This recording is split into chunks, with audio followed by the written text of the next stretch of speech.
Everybody gets the income that they have desired. Now, if you're not happy with your income, here is the next key to success. All right? So make a decision. Make a decision to increase your income. And don't go to the island. Make a decision that, by God, I'm going to increase my income. And the only question to ask is how. How do you achieve it? And I will give you some ideas on how to achieve it. Now, this is really important because, as I said, all successful people are decisive. They make a decision and they stick to the decision.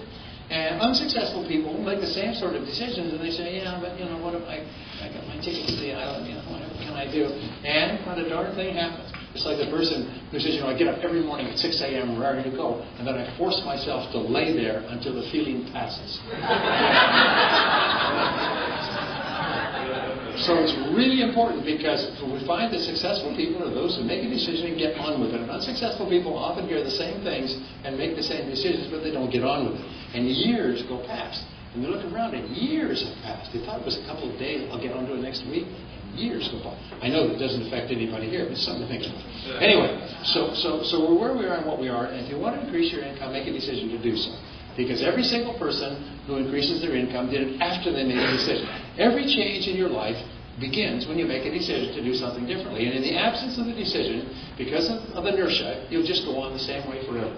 You'll get into a comfort zone, and you just keep on going like Old Van River, year after year after year. Just keep on with inertia. So the other chart here is time. These are the years of your life. And up here is the amount that you end up with at the end of your life.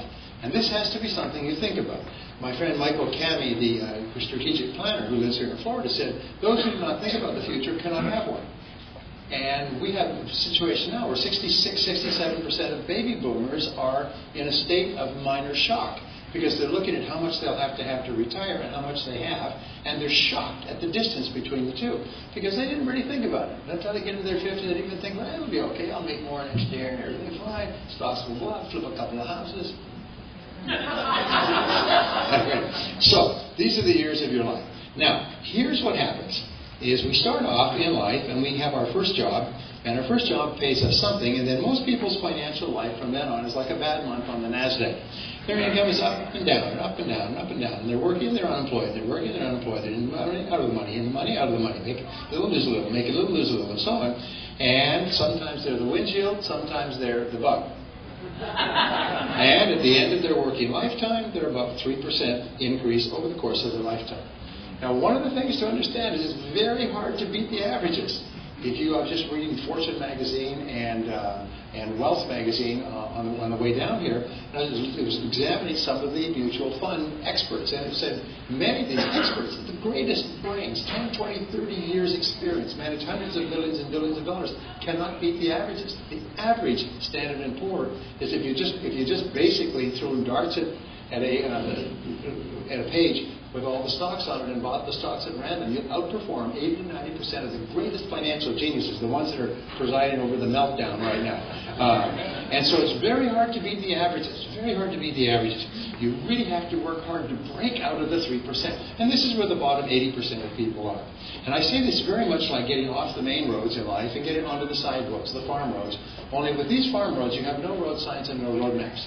So no matter how intelligent or motivated you are, if you're on the farm roads, you have no road signs and no road maps, you'll be lost most of your life. And most people are lost financially most of their lives. Not the top people, because as Earl said, the top people think very differently from people who are average. So you've been lost on these back roads for a long time, and you say to your navigator, honey, this is a lousy way to live. We got too much month at the end of the money. We worry about bills all the time. It's a major source of discussion. We sit at the end of each month and look at which credit cards to make minimum payments on, and they're only carrying 29% interest rate now. And I have a friend named Terry Savage who lectures on getting out of debt. She said that if you owe $2,000 on a credit card and you make minimum payments on it, it'll take you 9 years to pay it off. 9 years to pay it off. And in that 9 years, you'll pay $8,000 in interest. It's just scary what's happening. And we've reached, I think, a watershed in America where we've always known we have to live within our income, and now it's all come home. We've managed to punt it forward and punt it forward. But I think it's very healthy. I think it's very healthy because everyone here is thinking about living within their income. Everyone here is thinking about getting their finances under control, getting out of debt, living on 90% or less of our income saving and investing in the rest. Aren't we thinking about that now? You bet your Vippy we are.